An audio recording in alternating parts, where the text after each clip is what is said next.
ಏನಾಯ್ತಮ್ಮ?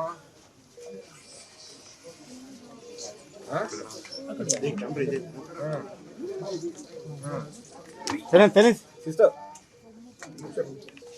ಮರ ಬಿದ್ದೋಯ್ತಾ? ಏನಂತ? ಅವ್ರು ಬೆಳಿಗ್ಗೆ ಮಕ್ಕಳನ್ನ ಕರ್ಕೊಂಡು ಸ್ಕೂಲ್ ಹೋಗ್ತಾ ಇದ್ದಾಗ ಮರ ಬಿತ್ತು ಸರ್. ಅವಾಗ 9 ಗಂಟೆಗೆ ಎಷ್ಟು ಗಂಟೆ? 8:20 ಬೆಳಿಗ್ಗೆ 8:20 ನಾವು ಸ್ಪಾಟ್ಗಳು ಫ್ರಾಕ್ಚರ್ ಆಗಿದೆಯಾ? ಹೌದು ಸರ್, ಬಲಗಾಲು ಥೈ ಬೋನ್ ಫ್ರಾಕ್ಚರ್. ನಡ್ಕೊಂಡು ಹೋಗ್ತಾ ಇದ್ರಾ?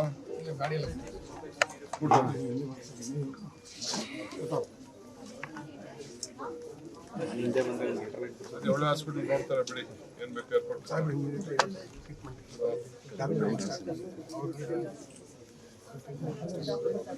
ಏನ್ ಮಾಡ್ತಾರೆ?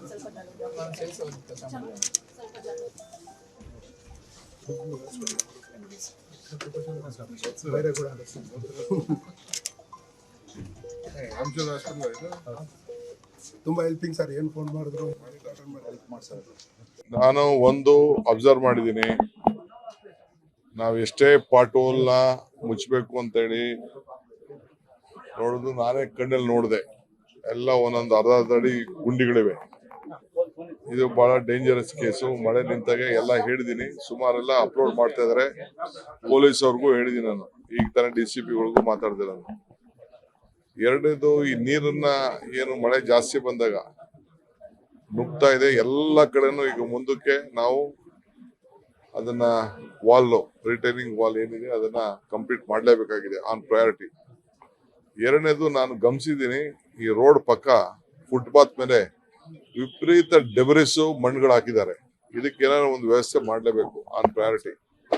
ಎಲ್ಲ ನಾನು ನೋಡ್ತಾ ಇದ್ದೀನಿ. ಹಾಗಾಗಿ ಯಾವಾಗ ಡೆಬ್ರಿಸ್ ಇರ್ತದೆ ಫುಟ್ಪಾತ್ ಮೇಲೆ, ಅದೇ ಒಳಗಡೆ ಹೋಗಿ ಮುಚ್ಕೊಳ್ಳುವಂಥದ್ದು. ಸೊ ಅದಕ್ಕೆ ಕಂಪ್ಲೀಟ್ ನನ್ನ ಆಫೀಸರ್ಸ್ ಹೇಳ್ತಾ ಇದೆ, ಅವ್ರಿಗೇನೋ ನಮ್ಮ ಇಂಜಿನಿಯರ್ಗೆ 1 ಲಕ್ಷ ಟ್ರ್ಯಾಕ್ಟ್ರು ಕೊಡ್ತಾರೆ ಅಂತ. ಎಲ್ಲಿ ಕ್ಲೀನ್ ಮಾಡಿದಾರೋ ಏನ್ ಮಾಡಿದಾರೋ ಅದಕ್ಕೊಂದು ಅಕೌಂಟಬಿಲಿಟಿ ಫಿಕ್ಸ್ ಮಾಡ್ತೀವಿ. ಸೊ ಇವೆಲ್ಲ ಕೆಲವು ನಮ್ಗೆ ಅನುಭವಗಳು ಆಗ್ತಾ ಇದೆ. ಇದಕ್ಕೆ ಈಗಾಗಲೇ ನೆಕ್ಸ್ಟ್ ಎಲ್ಲ ಕಡೆನೂ ಈ ಡ್ರೈನೇಜ್ ಅಕ್ಕಪಕ್ಕ ಇದನ್ನ ರಕ್ಷಣೆ ಮಾಡ್ಲಿಕ್ಕೆ, ರಸ್ತೆಗಳನ್ನು ಮಾಡ್ಲಿಕ್ಕೆ ಈಗಾಗಲೇ ಒಂದು ತೀರ್ಮಾನ ಕೂಡ ಮಾಡಿದ್ದೇವೆ. ಸೊ ಮಳೆ ಇಂತ ಎಲ್ಲೆಲ್ಲಿ ಲೋ ಲೈಂಗ್ ಏರಿಯಾ ಇದೆ ಅದಕ್ಕೆಲ್ಲ ಮುಂಜಾಗ್ರತವಾಗಿ ವ್ಯವಸ್ಥೆ ಮಾಡುವಂತ ಕೆಲಸ ಮಾಡ್ತೀವಿ. ಪರ್ಟಿಕ್ಯುಲರ್ ಈ ವಿಚಾರದಲ್ಲಿ ಸರ್, ಸಚಿವರಿಗೂ ಕೂಡ ಇವರು ಸ್ಥಳೀಯರು ಗಮನ ತಂದಿದ್ದಾರೆ. ಬಿಬಿಎಂಪಿ ಕಂಪ್ಲೇಂಟ್ ಕೊಟ್ಟಿದ್ದಾರೆ, ಬಹಳ ಬೃಹತ್ ಆಕಾರದ ಮರ ಸಂಪೂರ್ಣ ಒಣಗೋಗಿರೋದು.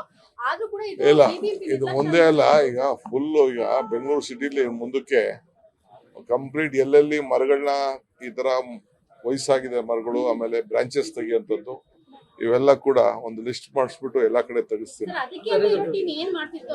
ಅದೇ ನಾನು ಚೆಕ್ ಮಾಡಿ ಒಂದು ಮೀಟಿಂಗ್ ಮಾಡ್ತೀನಿ. ಅವೆಲ್ಲ ನಾವು ನೋಡ್ತೀವಿ ಬಿಡಿ. ಹಾಸ್ಪಿಟಲ್ ಎಲ್ಲ